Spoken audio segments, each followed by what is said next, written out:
নমস্কাৰ, আসসালামু আলাইকুম। আজি মই দুটা বেসিক পয়েন্টেৰ ওপৰত আলোচনা কৰিম, যেটো হ'ল আমাৰ মিডিল ক্লাছ এণ্ড লোৱাৰ মিডিল ক্লাছ। এই দুটা শ্ৰেণীৰ মাজত দুটা কমন বস্তু আছে। এটা হ'ল লাজ আৰু ঘমণ্ড, মানে ইগ'। এই লাজ আৰু ঘমণ্ড ইগ'ৰ ওপৰত মই কেইটামান উদাহৰণ দাঙি ধৰিম। যেনেকৈ মই BA পাছ, মই MA পাছ ইত্যাদি ইত্যাদি। মোৰ নলেজ আছে, মই বহুত জানো। মই কিয় ঘৰে ঘৰে প্ৰডাক্ট বেচিম, তেল চাবোন ইত্যাদি। তো এইবিলাক ইগ' ভাৱ আমাৰ মিডিল ক্লাছ এণ্ড লোৱাৰ মিডিল ক্লাছৰ মাজতে বেছি হয়। আমাৰ এই দুই ক্লাছৰ মাজত, মিডিল ক্লাছ আৰু লোৱাৰ মিডিল ক্লাছৰ ডাঙৰ কেপিটেলো নাই। আজিৰ যুগত প্ৰতিটো বিজনেছে বৰ কম্পিটিশ্যন। তো যিকোনো বিজনেছত আপুনি ছাকচেছ হ'বলৈ গ'লে আপোনাৰ ফাৰ্ষ্ট নলেজ, তাৰপিছত মনোযোগ আৰু পৰিশ্ৰম 100% দিব লাগিব, তেতিয়াহ'লে বিজনেছত আপুনি 100% ছাকচেছ হ'ব।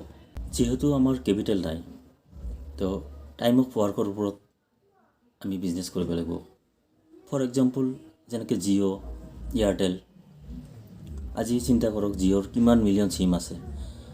প্ৰতি মাহত ছাপ'জ 1000 মিলিয়ন, এক্সাম্পল 1000 মিলিয়ন প্ৰতি মাহে যদি 1000 মিলিয়ন ৰিচাৰ্জ হয়, প্ৰতি মাহে কিমান মিলিয়ন ৰিচাৰ্জ হৈ আছে, কিমান মিলিয়ন টাইম অফ ৱাৰ্ক, 24 ঘণ্টাত কিমান মিলিয়ন আৱাৰ কাম হৈ আছে। গতিকে আমি যিহেতু আমাৰ কেপিটেল নাই, আমি জিঅ'ৰ নিচিনা আমি কম্পেয়াৰ কৰি লাভ নাই। গতিকে without capital time of work আমি কেনেকৈ কাম কৰিম? ডেট মিনছ আমি ভাল এটা নেটৱৰ্ক বিজনেছ, ভাল এটা ডিৰেক্ট চেলিং কোম্পানী, যেনেকৈ বেষ্ট প্লেটফৰ্ম থকা, বেষ্ট কেৰিয়াৰ থকা, বেষ্ট প্ৰডাক্ট থকা, আমি এনালাইচিছ কৰি ফাইনেন্সিয়েল ফ্ৰীডম পাবলৈ হ'লে বেষ্ট কোম্পানী, প্ৰডাক্ট আৰু কেৰিয়াৰ চুজ কৰি আমি বাছনি কৰি তো কাম কৰিলে মোৰ বোধে বেটাৰ হ'ব। নহ'লে ছাপ'জ ধৰক 20,000 টকা আৰ্নিং নাইবা চেলাৰী, ইয়াৰ মাজত আমি আপাৰ শ্ৰেণীৰ আমি মানে এডজাষ্ট কৰি চলাৰ কাৰণে আমি হয়তো 20,000 টকা আৰ্নিং, আমি 80,000 টকাৰ মোবাইল লোনত লৈ আছোঁ, লোনত বাইক লৈ আছোঁ, লোনত কাৰ লৈ আছোঁ, লোনত ঘৰ লৈ আছোঁ, লোনত আমি ল'ৰা ছোৱালীৰ পঢ়া শুনাৰ কাৰণে লোন লৈ আছোঁ।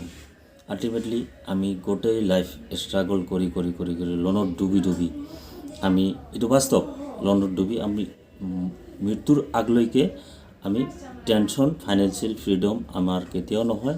আমি লোনত ডুবি আমি গোটেইখিনি ৰিকভাৰী কৰোঁতে আমাৰ লাইফ চেছ হৈ যায়। গতিকে অলপ মনোবল ৰাখি, পজিটিভভাৱে মন দি এটা ভাল ডিৰেক্ট চেলিং কোম্পানীত আপুনি কাম কৰক। নমস্কাৰ।